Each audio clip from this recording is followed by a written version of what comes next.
Muito bem, irmãos. Nosso tema agora à tarde, nesse momento em que está todo mundo bem desperto, é como e por que nós tememos os outros. Como e por que nós tememos os outros. Ao meditarmos nas Escrituras, nós observamos na própria palavra de Deus, de Gênesis a Apocalipse, diversos versículos, diversas afirmações acerca da importância do temor, mas da importância do temor ao Senhor.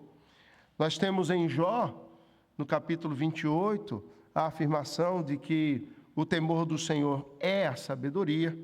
Nós avançamos e Provérbios nos traz que o temor do Senhor é o princípio do saber.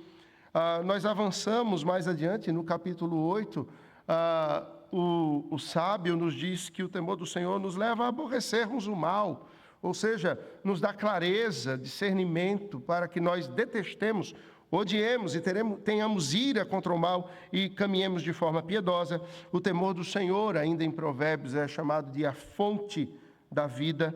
E, finalmente, Salomão, escrevendo o livro da sua velhice, Eclesiastes, no capítulo 12, lá no poema da velhice, tem 2 poemas no finzinho de Eclesiastes que são bem interessantes. O da juventude e o segundo é o da velhice. E nesse poema, quando ele nos compara com uma casa que começa a desmoronar, ele então diz que o temor do Senhor é o dever de todo homem. Nós temos o temor como algo que está plantado no nosso coração, de uma forma digamos assim, positiva ou de uma forma negativa? De uma forma tel-referente, no sentido de nos aproximarmos de Deus, ou de uma forma tel-referente, no sentido de nós nos afastarmos do Senhor. Isaías chama o temor do Senhor que seria plantado na vida de Israel, depois que Israel fosse restaurado, ou seja, o livro de Isaías é um livro em que Israel deveria ouvir o Evangelho. O centro do livro de Isaías é arrependei-vos. Arrependei-vos. Nós sabemos que Isaías pregou por 40 anos.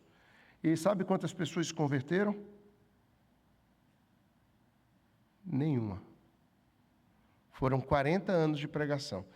Ninguém se converteu no ministério de Isaías. Ninguém. Não teve um único para se arrepender. Todos se mantiveram no pecado, mas Isaías escreve no capítulo 33 do seu livro, nas suas profecias, numa profecia dada pelo próprio Senhor, que o Senhor haveria de restaurar Israel, e a restauração de Israel se daria através do temor a Deus. E o temor a Deus seria o tesouro de Israel, seria o tesouro do povo de Deus, e ele diz assim: haverá, ó Sião, estabilidade nos teus tempos, abundância de salvação, sabedoria e conhecimento. O temor do Senhor será o teu tesouro. Ou seja, se há algo que nós precisamos, é do temor do Senhor. O temor do Senhor nos afasta, como observamos, do mal e da loucura, porque ele nos torna sábios. O temor do Senhor nos dá discernimento, porque ele é o princípio do saber. O temor do Senhor nos dá clareza sobre o que é santo e o que é impuro, porque ele nos faz aborrecer o mal. O temor do Senhor nos dá uma vida abundante, porque o temor do Senhor é a fonte da vida. O temor do Senhor nos coloca no centro daquilo que deveríamos ser, daquilo que deveríamos fazer, porque o temor do Senhor é o dever de todo homem. E, por fim, o temor do Senhor nos torna ricos, porque ele é o nosso tesouro. Então, se há algo que nós deveríamos buscar, é o temor do Senhor. Incontestavelmente, o temor do Senhor é um dos ensinamentos mais importantes das Escrituras e, ainda assim, é algo profundamente incompreendido. Talvez, se perguntássemos sobre o que é o temor, as pessoas vão falar: é o medo. Eu tenho medo de Deus. Porque Deus, ele é fogo consumidor. Eu me lembro de Nadab e Abiú e fico com medo, porque com Deus não se brinca. Eu me lembro de gente que morreu porque desobedeceu ao Senhor, e o temor do Senhor, portanto, é algo muito sério. Sim, isso tudo está muito certo. Isso tudo está muito certo, mas não é só isso. Eu quero avançar com vocês pensando, em primeiro lugar, dentro desse tema, né? Como e por que nós tememos, não a Deus, mas aos outros. Pensando, em primeiro lugar, que nós sempre tememos algo ou alguém. Nós sempre vamos temer algo ou alguém. Porque simplesmente nós fomos criados para temer. O temor não é algo da queda. O temor é algo com o qual o Senhor nos criou. Ele plantou isso no nosso coração. O medo é algo da queda. É diferente. E esse é só um dos aspectos. Se pararmos para pensar sobre isso, antes das engrenagens começarem a girar e a fumaça começar a sair pelas orelhas, a gente precisa entender que temer, portanto, não é só medo, não é meramente isso. Nós não fomos criados para ter medo. O medo é consequência da queda. E todo mundo volta para esse texto de Gênesis 3, né? Todos os palestrantes até agora voltaram para Gênesis 3. Não tem jeito. Para entendermos quem nós somos agora, por que vivemos o que vivemos, por que estamos nesse mundo cheio de dificuldades e aflições, por que adoecemos, por que temos medo, nós precisamos entender o que aconteceu. O mundo que nós vemos não é o mundo como ele deveria ser. A realidade que nós enxergamos não é a verdadeira realidade. Ela é a distorção da realidade criada por Deus. Os nossos sentidos não percebem as coisas como deveriam perceber, porque eles foram distorcidos por Deus, pelo pecado. Nós não somos o ser humano que deveríamos ser. Sabe aquele ditado que diz assim, errar é humano? Já ouviu isso? Errar é humano. Errar é sinônimo de pecar. Errar e pecar não é humano. Errar é desumano. Porque o pecado nos desumaniza. O erro nos desumaniza. O que nos humaniza é a imitação de Cristo, porque Ele é o segundo Adão e o verdadeiro homem como nós deveríamos ser. Portanto, ao nos afastarmos do erro e do pecado e imitarmos a Cristo na sua perfeição, sabedoria, obediência, submissão a Deus, nós nos tornamos seres humanos de verdade. E é isso que o Espírito Santo de Deus está operando em nós. Na ordem da salvação, desde aquele maravilhoso dia em que fomos resgatados por Cristo, justificados nele, e nós fomos tornados novas criaturas, nascemos de novo. Nós agora somos de uma outra descendência, e nós, pouco a pouco, estamos nos tornando cada vez mais homens e mulheres semelhantes a Cristo. E aí nós somos verdadeiramente humanos. O homem perfeito é Cristo. E naquele grande dia, que espero venha em breve, nós seremos tornados perfeitos, e então nós seremos homens, seres humanos, perfeitos, sem pecado, com a mente que alcança completamente as coisas de Deus. Mas há uma coisa que nós teremos profundamente: temor. Temor de Deus.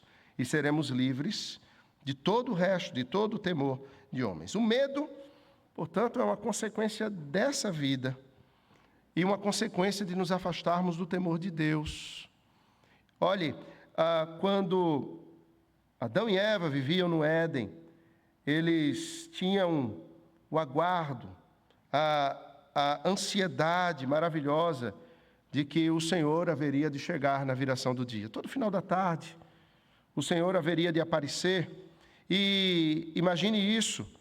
Adão e Eva aguardavam esse dia, eles olhavam um para o outro e aguardavam que o final do dia chegasse, e eles eram envolvidos pelo temor e amavam a ideia de que Deus iria chegar e de que Deus iria tratar com eles. Eles se preparavam e se guardavam para esse encontro com o Senhor. E imagino que eles tinham uma boa e maravilhosa ansiedade por esse momento, e depois da conversa com Deus, e eu não sei o que Deus tratava com eles, mas eu imagino que era algo muito profundo, e nem para Moisés foi revelado quando ele escreveu o Pentateuco.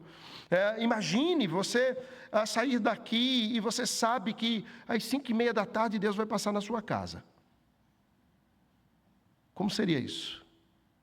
Como você sairia daqui? Como você chegaria em casa? Eu imagino que as donas de casa iam ficar loucas, né? Arruma tudo, menino cata brinquedo. Você quer ver uma coisa que deixa a minha esposa louca? É quando depois do culto, domingo à noite, eu chamo alguém para ir lá para casa e não aviso ela. É um pecado, como diz a outra, pecado de morte. Agora imagine Deus chegando. A gente se prepara para isso. É o Senhor da criação. O Senhor que nos deu vida, que está chegando. E eles se prepararam. Mas depois da conversa, desse encontro com Deus, eu imagino que eles olhavam um para o outro e Deus haveria de ter revelado tantas coisas profundas a ele. E havia brilho nos seus olhos. Havia um sorriso estampado no rosto, porque eles tinham visto Deus. Que eles haviam tido um encontro com Deus. Isso era extraordinário, maravilhoso, profundo demais. Eu imagino que, ao terminar isso, eles suspiravam em adoração, em meditação daquilo que Deus falou para eles, e eles cantavam, repletos de alegria e de devoção profunda ao Senhor. Temor é isso, é a junção de todas essas coisas. Essa ansiedade do encontro com Deus, mas ao mesmo tempo a compreensão de que Ele é tão maravilhoso e nós precisamos nos preparar para isso. Essa ansiedade de ouvirmos a sua voz e esse maravilhamento que nos resta depois desse encontro. Não tem como nós sermos os mesmos. É impossível caminharmos do mesmo jeito. É impossível que os nossos olhos sejam os mesmos. É impossível que o nosso rosto seja o mesmo. Moisés tem um encontro com Deus no monte e ele desce e o seu rosto brilhava. De sorte que as pessoas colocam um pano sobre ele, porque o rosto brilhava demais. O temor de Deus, ele nos ilumina, o encontro com Deus nos torna homens e mulheres distintos nesse mundo, de sorte que aqueles que não amam ao Senhor não conseguem olhar diretamente para o rosto daqueles que foram iluminados por Cristo. A vida da igreja se torna uma coisa louca para o mundo. A pregação do Evangelho se torna uma coisa louca também. E os ímpios vão dizer, rompamos de nós as suas algemas. Mas nós que tememos ao Senhor, nós nos alegramos na grandeza dEle, nos alegramos em temer a Ele. As Escrituras, irmãos, demonstram a maneira como os homens deveriam viver embaixo do sol e como eles vivem embaixo do sol. E isso é manifestado através de contrastes. Luz e trevas, sabedoria e loucura, o velho e o novo, a vida e a morte, a fé e a incredulidade. E há um outro contraste, o temor do Senhor e o temor dos homens. Você já deve estar imaginando onde eu quero chegar? É que todos aqueles que não temem ao Senhor, temem todo o resto. Vou repetir. Todos aqueles que não temem ao Senhor, temem todo o resto.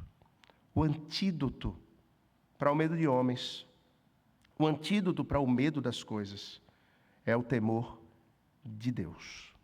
Se nós tememos a Deus, nós temos um só anseio no nosso coração, é agradá-lo. Se nós tememos a Deus, nós temos um só desejo no nosso coração, é sermos conhecidos por Ele, conhecê-lo e torná-lo conhecido na terra. Se nós tememos ao Senhor, nós temos um anseio. Não é recebermos o aplauso das pessoas, mas é nós chegarmos naquele grande dia e ouvirmos do Senhor, servo bom e fiel. E nós faremos de tudo para que isso aconteça, para que o nome dele seja adorado, celebrado, conhecido, e para que nós mesmos sejamos conhecidos nos céus como servos bons e fiéis. Bom, mas como viver isso, né?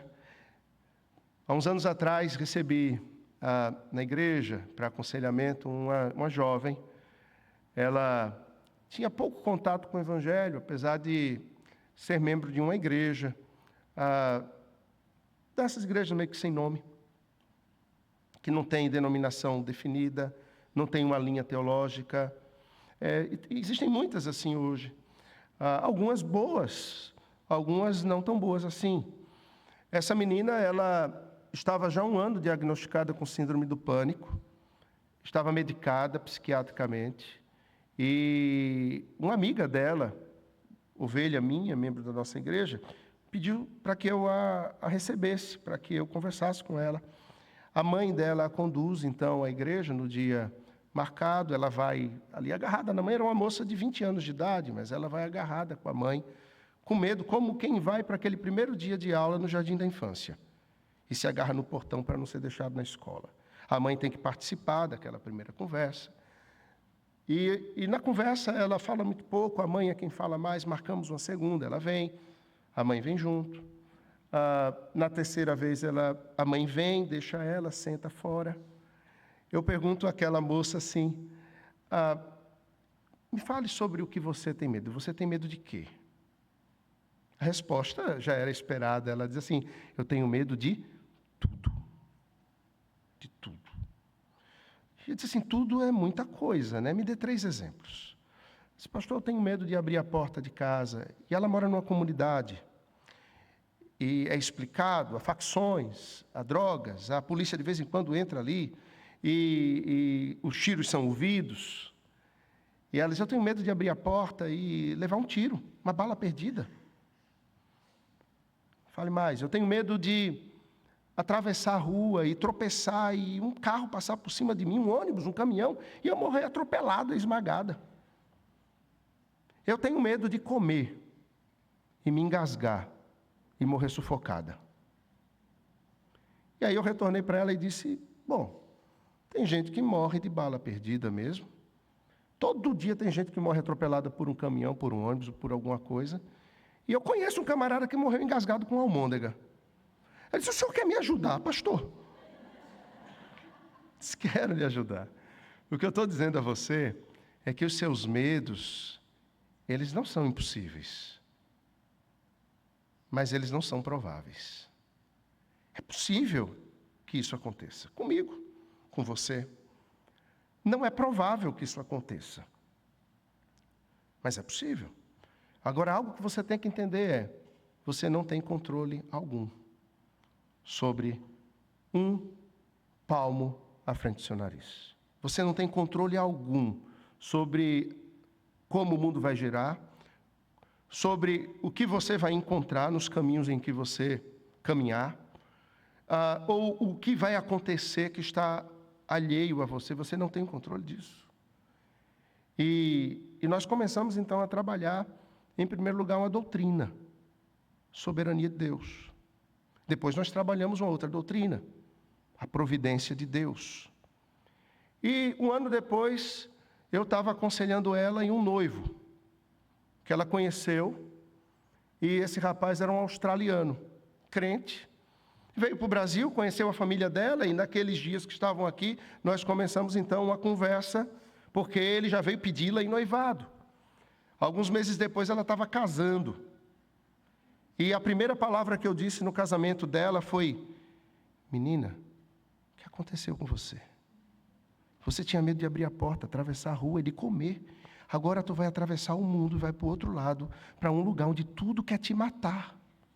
Lá tem crocodilo, lá tem tubarão branco, lá tem lesma assassina, tem canguru que pode te... Você tem certeza que vai fazer isso? Ela disse, tenho, se você está curada mesmo. Interessante é que a soberania de Deus, a doutrina da providência, conduziram ela a temer as coisas certas, temer ao Senhor. E o temor ao Senhor e a vida diante de Deus, tendo consciência de quem Deus é e o que Ele quer de nós, fez com que essa moça vivesse, voltasse à funcionalidade, vivesse o seu tempo de juventude, sem medo das coisas, mas com absoluta confiança de que Deus é quem está no controle de todas as coisas. Irmãos, nós vivemos num mundo quebrado, num mundo de coisas difíceis, num mundo de pessoas que querem fazer o mal, de ímpios que são contra o Senhor, que querem destronar Deus, como se pudessem fazer isso. E isso certamente nos dá medo. Quem nunca sentiu o medo chegando perto, a ansiedade, quer seja porque sai numa rua escura, quer seja porque precisa pegar um Uber desconhecido, quer seja porque precisa apresentar um trabalho diante das pessoas. Eu sou a prova de que Deus muda o temor de homens. Eu já era pastor e numa igreja, e eu recebo no domingo uma irmã, visita a igreja, e eu vou à porta cumprimentar os irmãos, e aquela irmã, ela estende a mão, nós nos cumprimentamos, e ela diz assim: o senhor não se lembra de mim não, não é? Eu digo: eu não, lembro não, me perdoe, irmã. Eu sou muito sincero, não vou dizer que se eu não lembro, eu não lembro, gente, eu não vou passar mico, não. Eu digo: olha, não, eu não lembro da senhora, me perdoe. Ela diz: eu fui sua coordenadora no Colégio Agnes, na 5ª e na 6ª série. Eu digo: misericórdia, o que é que eu fiz de errado? Veja, porque um coordenador não lembra do menino bonzinho, ele só vai lembrar de alguém que fez alguma coisa, uma trela muito bem feita. Você só lembra do Pestinha, né? E ela riu, ela disse: não, pastor, eu me lembro do senhor, não foi porque o senhor fez nada errado, não. É porque em 40 anos de magistério, eu nunca vi uma criança tão tímida em toda a minha vida. O senhor foi a criança mais tímida que eu vi em 40 anos de magistério. Você acredita num negócio desse? Você acredita num negócio desse? Ela disse, nós conversávamos. Eu disse: puxa vida, eu me lembro daquela época, irmã, e tudo que eu queria é passar desapercebido. E vocês me perceberam. Ora bolas, meu plano falhou. Ela disse que eles conversavam, as coordenadoras conversavam entre si e se preocupavam, porque elas diziam assim: gente, ele não olha, ele anda olhando para o chão. Tirava notas boas, tinha amizades, mas tinha um medo terrível de ser percebido, de ser notado. Era num ponto, gente, que quando chegava na chamada na escola, e dizia o nome, ou dizia o número, na minha época dizia o número que a gente tinha lá na caderneta, eu não conseguia dizer presente. Eu pedia para um colega dizer no meu lugar. Você acredita num negócio desse? Agora, o tempo passou e o Evangelho fez os seus efeitos. E eu vou dizer um negócio para vocês. Eu fui, acho que, para o oposto completo, sem freio. Porque se há algo que eu não tenho é temor de homens. Isso eu não tenho mesmo, não. E a minha mulher, às vezes, me dá chute. Diz: homem, peraí, né? Porque eu faço o que precisa ser feito. Enfrento os lugares que tiver que enfrentar. Mas isso não é natural. Isso foi uma transformação do coração, você acredita? Foi uma transformação que Deus fez. Um dia eu parei e pensei e disse: meu Deus, eu me preocupei comigo mesmo. E eu disse: eu sou muito tímido, o que vai ser de mim? E eu me lembro disso, eu estava no 1º ano do que hoje é o ensino médio, na época era o 2º grau, né? E eu orei por isso, disse: Senhor, me muda, me transforma, e enfrentei isso. E Deus mudou, e transformou de fato. E Deus me preparou. Primeiro eu fui fazer uma outra faculdade, uma faculdade de Direito, fui exposto. Mas o que Deus queria era que eu estivesse aqui, falando da palavra. Mas eu precisava ser treinado para isso, trabalhado para isso. E Deus tem um treinamento, uma escola, uma sala de aula para cada um de nós, dentro dos aspectos dos nossos temores, para que nós não tememos o olhar das pessoas, para que nós não temamos o julgamento delas, para que nós não temamos aquilo que elas pensam a nosso respeito, mas nós temamos exclusivamente o olhar de Deus. Nós temamos exclusivamente aquilo que Deus diz ao nosso respeito, e nós temamos exclusivamente o desagradá-lo. E nós então caminhamos da forma que devemos caminhar. Fora disso, irmãos, o temor se torna um ídolo. Se torna um ídolo. Um excelente livro para você ler sobre ídolos é o Ídolos do Coração, de Elyse Fitzpatrick. Dá uma olhada nesse livro. Mergulha nele. É um dos melhores livros que nós temos na atualidade. Eu imagino que deva ter aí na nossa livraria. E se tiver, pegue-o. Esse é um livro para você digerir. Veja, o temor de homens, ele não é simplesmente o temor do mal que as pessoas podem fazer contra nós. É mais profundo e mais amplo do que isso. O temor do mal ele vai, em parte, nos induzir, sim, ao desejo de os homens se agradarem de nós, porque nós tememos o que eles podem fazer contra a gente se eles se desagradarem. Mas o temor de homens, mais apropriadamente, vai ser uma coisa que John Bunyan vai definir. E Bunyan, ele tem um período de sua vida em que ele não entende a graça de Deus, em que ele tem temor de homens profundo, e o temor de homens que ele tem o leva a um relacionamento estranho com Deus. E Deus o cura disso, mas depois de ser curado desse temor, John Bunyan escreve assim: o temor de perder dos homens o favor, o amor, a boa vontade, a ajuda e a amizade. Isso é o temor de homens. É o medo de perder o favor, o amor, a boa vontade, a ajuda e a amizade deles. Mas nós deveríamos ter medo de perder essas coisas da parte de Deus. E o temor, portanto, biblicamente orientado, vai nos conduzir a uma vida de santidade. Porque nós amamos ao Senhor e queremos o seu favor, porque nós amamos o Senhor e queremos vivenciar o seu amor gracioso, tememos ao Senhor e queremos experimentar sempre a sua boa vontade, a sua ajuda, e queremos ter um relacionamento profundo com Ele. Fora disso, o temor, ele se transforma num ídolo de aprovação, em que nós queremos ser reconhecidos e aplaudidos, e no meio disso, sabe o que acontece? No desejo de agradar os outros, nós nos tornamos exigentes.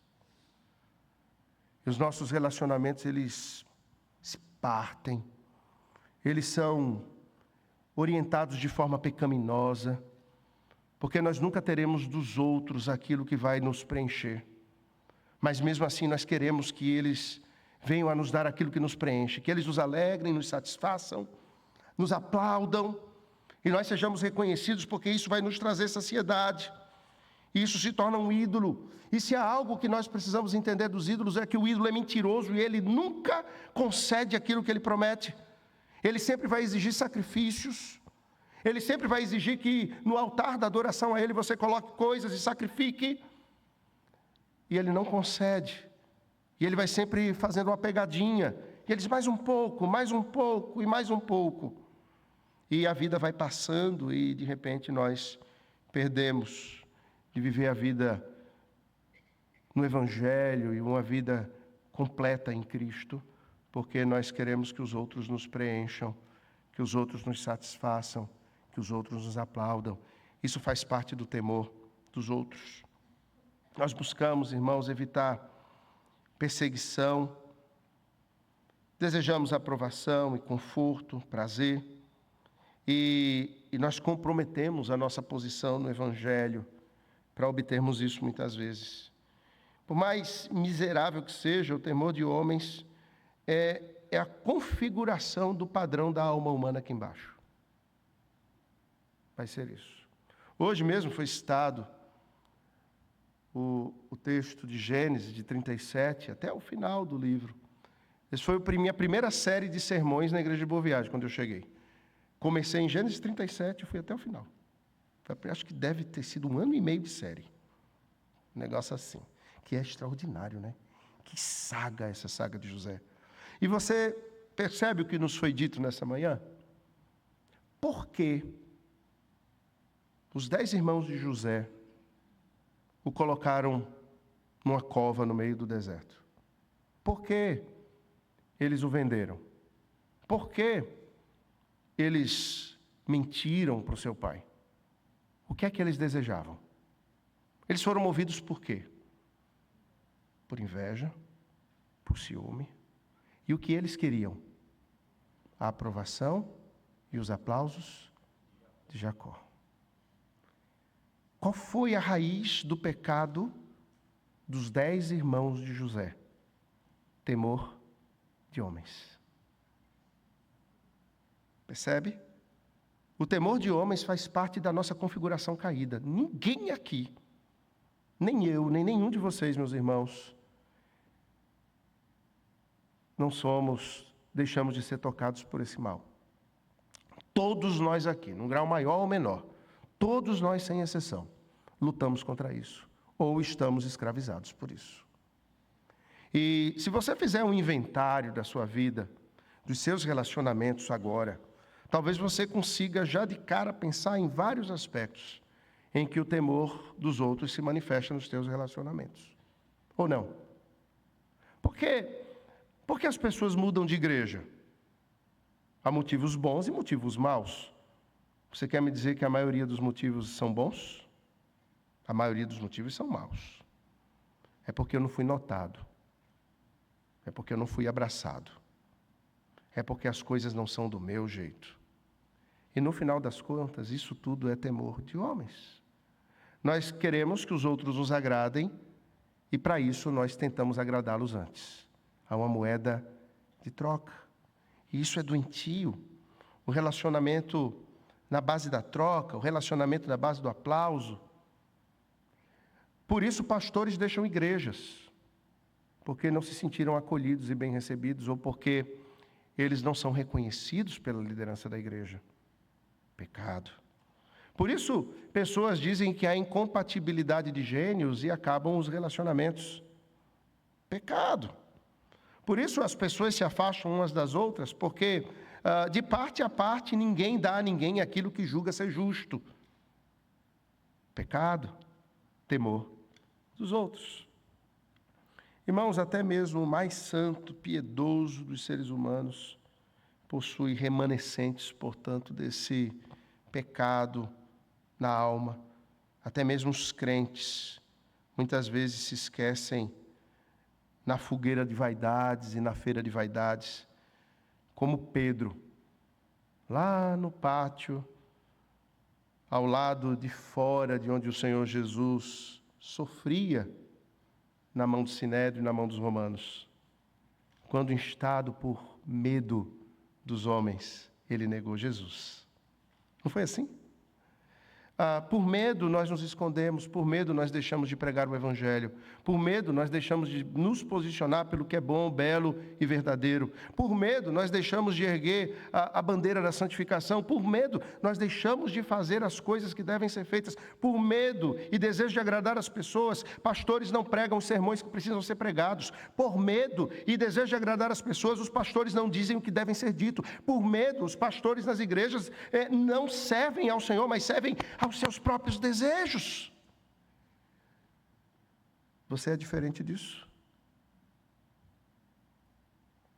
E nós precisamos orar muito uns pelos outros. E a quem muito é dado, muito também será exigido. Então ore pelo seu pastor. Porque o Senhor deu a eles mais responsabilidade. O Senhor deu a eles mais conhecimento na palavra. E o Senhor também vai cobrar muito mais deles. Muito mais.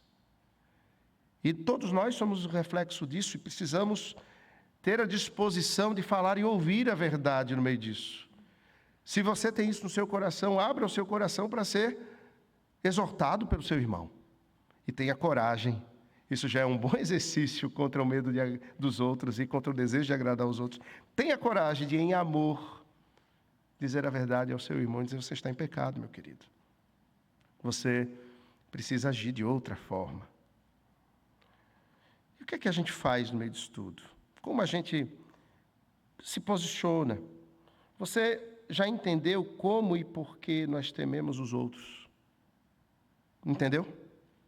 Não é tão difícil. É facinho, porque é experimental. Nós experimentamos isso todos os dias. Mas e agora? O que devemos fazer? Como nós lançamos fora o temor dos homens e agarramos o temor do Senhor? Como nós faremos isso? O profeta Isaías, mais uma vez, no capítulo 11 do seu livro, nos versos 1 e 2, ele dirá: do tronco de Jessé sairá um rebento, e das suas raízes um renovo. Repousará sobre ele o Espírito do Senhor, o Espírito de sabedoria e de entendimento, o Espírito de conselho e de fortaleza, o Espírito de conhecimento e de temor do Senhor. O Espírito de temor do Senhor é o Espírito de Cristo. O Espírito que Ele nos concedeu como o Paráclito, o outro Consolador, igual a Ele, e que habita em nós, se nós nascemos de novo.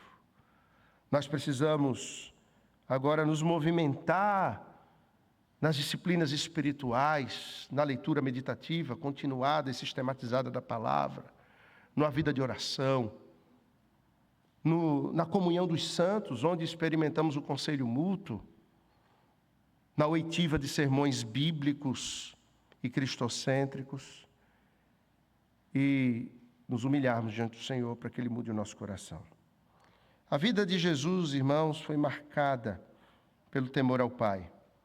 O Senhor Jesus nunca se preocupava com o que as pessoas pensavam dele. Seu único objetivo era honrar o Pai Celestial. Qual o primeiro exercício a fazermos aqui?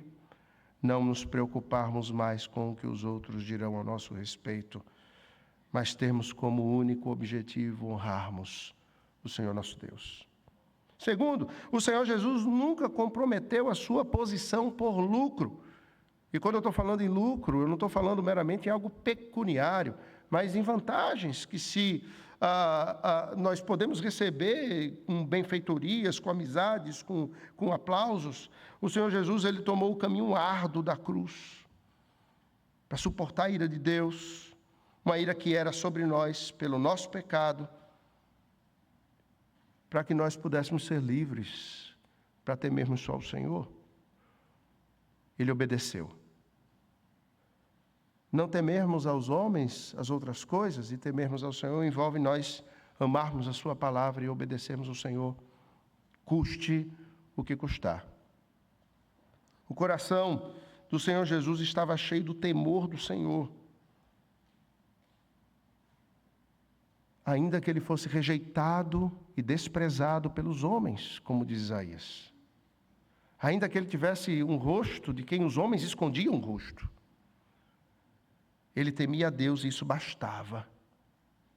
A rejeição das pessoas não o tirou do foco, não o tirou da vida de intimidade com seu pai, nem o levou a um vitimismo.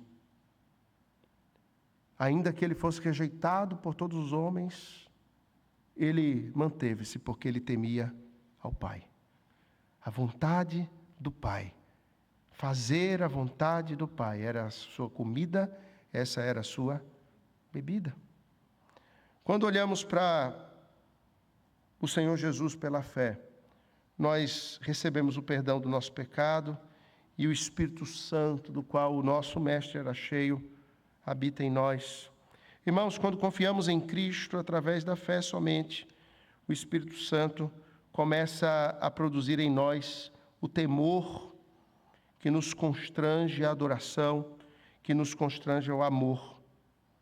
O temor que consiste naquele anseio que Adão e Eva tinham no Éden, na chegada dele. Não sabemos se o Senhor chegará daqui a 1 hora, são 16h25, talvez daqui a 1 hora. Não sabemos se o Senhor chegará daqui para as 18 horas, mas nós sabemos uma coisa, Ele está vindo. Assim como Ele estava vindo no final do dia para se encontrar com Adão e Eva, Ele está vindo para se encontrar com você e para se encontrar comigo. Assim como Adão e Eva deveriam ansiar por isso, nós devemos ansiar por isso. Assim como eles se preparavam para isso, nós devemos nos preparar para isso. Assim como eles se maravilhavam com esse fato, nós devemos nos maravilhar. Mas ainda que o céu não se rasgue no final desse dia, ainda que a trombeta não soe e o nosso Mestre Senhor venha a olhos vistos hoje, ainda que o dia vire, a terra dê mais um giro em torno de si mesma, amanhã é o dia do Senhor. E nós teremos um encontro com Cristo. E quando temos esse encontro com Cristo no dia do Senhor, ao sairmos desse encontro maravilhoso como povo de Deus, onde somos um em Cristo, nós saímos maravilhados, nós saímos levados ao deslumbre, a uma reverência para o dia a dia, a uma vida de honra e adoração ao Senhor, no que deverá ser o reflexo da nossa vida eterna diante de Deus. Uma vida sem temor dos outros, sem desejo dos seus aplausos, sem preocupações do que eles estão pensando ao nosso respeito. E nós diremos assim: cara feia para mim é fome. E nós romperemos os exércitos, iremos adiante, virão dias de temporais, e nós nos manteremos, dias de sol, e nós nos manteremos. Haverá aquele dia de dúvidas na alma, e nós nos lembraremos do Senhor, e o temor dele encherá o nosso coração. Quando quisermos nos esconder por trás dos arbustos com medo, nós lembraremos que Cristo veio e que Ele nos cobriu no nosso pecado e que nós não estamos mais nus e nós podemos estar na presença de Deus sem medo de sermos consumidos, porque Cristo foi consumido em nosso lugar. E nós viveremos livres, sem medo, sem pavor. Se há um povo, irmãos, se há um povo que deveria ser imune a síndrome do pânico, somos nós. O antídoto para todo esse estado de situações difíceis na alma humana é temermos o Senhor. E quando tememos, o amamos. Quando tememos, o desejamos. Quando o tememos, nós estamos nele. Vamos orar. Senhor, seja bendito o teu nome. Porque o Senhor é o Deus consumidor, o Deus todo-poderoso. João, quando vê o nosso Mestre glorificado e ressurreto, o vê com cabelos brancos, olhos como tochas de fogo, uma boca de onde sai uma espada afiada de 2 gumes. Vê o nosso Mestre vestido com uma veste talar e branca, os seus pés não são pés que possam mais ser perfurados, mas são pés que vêm para esmagar os seus adversários. E nós, Senhor, ao olharmos para o Senhor nessa imagem tão atordoante, assustadora, nós não temos medo, Senhor, mas o nosso coração se enche de júbilo, de algo inexplicável, o reconhecimento do poder e da honra que lhe deve ser dada, Senhor, mas ao mesmo tempo o desejo que ocupa o coração de uma criança de se aproximar daquilo que é perigoso, grandioso, insondável e ao mesmo tempo desejado. Te louvamos porque o Senhor tão poderoso é aquele que nos recebe como crianças na sua presença. E ajuda a mim e aos meus irmãos a, Senhor, temermos apenas a Ti. E avançarmos nesse mundo, para que o mundo tema o Senhor. E avançarmos com a tocha e a luz do Evangelho no meio das trevas, para que o Teu nome seja exaltado. Retira do nosso coração os medos, as ansiedades, os temores, as preocupações, os desejos de que os outros nos reconheçam e torna-nos, Senhor, plenos em Cristo. Faz-nos completos no Senhor Jesus. Pedimos que o Senhor continue a tratar conosco nessa tarde, nos tornando cada vez mais semelhantes a Cristo, em nome de quem nós oramos. Amém.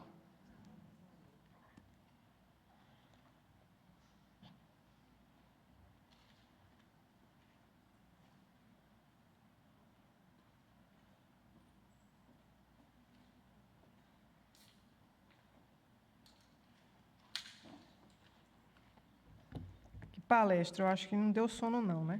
Deu para ficar acordado aí. Uma bênção. Falou muito ao meu coração. Das perguntas que tivemos aqui, na verdade só teve uma pergunta. Perguntaram aqui, Vitor. O senhor comentou que temor foi o que Deus pôs no coração do homem e medo seria algo pós-queda. Então, poderia-se dizer que antes da queda, o temor a Deus não havia medo presente nele, mas após a queda, essa relação de temor apresenta medo nela, devido ao nosso pecado. Mas, no caso, o temor aos homens tem a ver sempre com medo, devido à nossa condição de querer agradar os outros.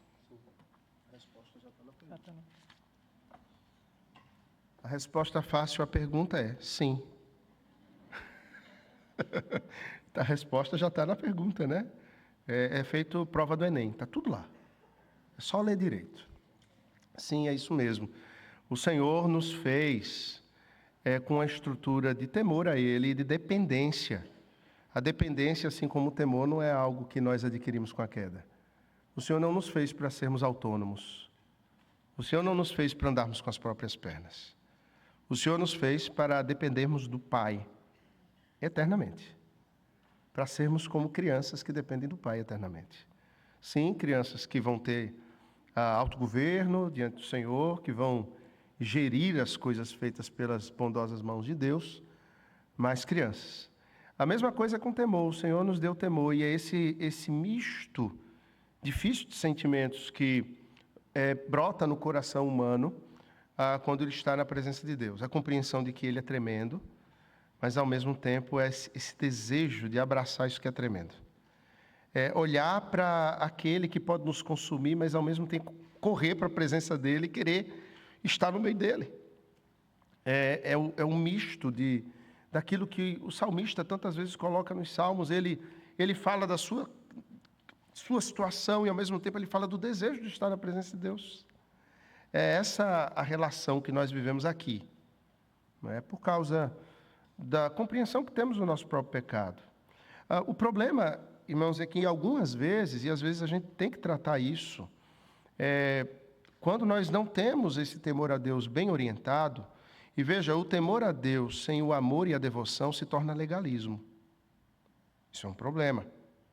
Nós não podemos só temer ao Senhor. Esse temor, ele precisa ser envolvido por devoção. Ele precisa ser envolvido por amor e por desejo.